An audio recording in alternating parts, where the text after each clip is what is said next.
Hello everyone, my name is Beyza. Today we will be talking about our air conditioner. The aim of this project is to create a system that measures the temperature and brings the measured temperature to a desired value. First of all, we divided this project into 6 different subsystems. This helps us to understand each system better and deal with problems of those subsystems easily. Firstly, we designed a sensing unit. For this part, we used LM35, voltage division circuit, buffer circuit, and voltage amplifier circuit. LM35 has 3 pins, first of which is used for fed, second of which gives output, and third of which is grounded. We fed the LM35 with 9 modes. To obtain 9 modes, we used this voltage division circuit. At the end of the voltage division circuit, we used buffer circuit to isolate this voltage. Although ideally LM35 can be fed with voltage between 4 and 20 volts, in practice it can burn easily when it draws high current. We operated in a controlled manner with 9 volts instead of the high volts. Then we designed a set unit. Our aim is to set desired temperature value and send to it to the circuit to be compared with the room temperature in the rest of the circuit. To do this, we use 2 resistor and 1 10 kilo ohm potentiometer. The set temperature, let's call it Vset, is obtained from the voltage of the pot and adding additional resistor. The reason of adding this resistor is to prevent it from being short circuit when potentiometer is at its minimum resistance value. After that, we create this display unit.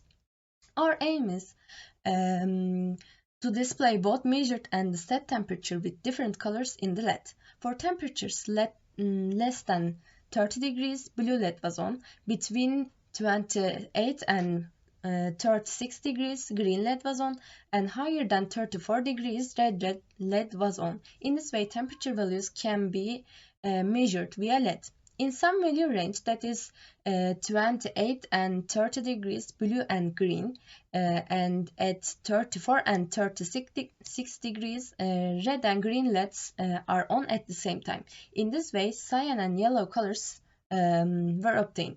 Our display unit consists of 4 comparator circuit, 1 RGB cathode, common cathode LED, and 3 resistors for each color in the RGB LED. We used a common cathode RGB LED because it is more suitable for our system and its working principle is easier to use. We used LM358 op-amps for comparators. Voltage division was made for each temperature value to be used comparison. My friend Gülin will continue to explain the rest of the circuits. Good afternoon, my name is Zeynep Gülin. In the comparator circuits from the display unit, the values from the voltage division and the ambient temperature values were compared. Negative comparator was used to enable the blue LED, and blue LED is on for the temperatures below 30 degrees. For green LED, we use 2 op-amp circuits, and the output of the first op-amp goes to the supply of the second op-amp. And the green LED is on for the degrees between, for the temperatures between 28 to 36 degrees.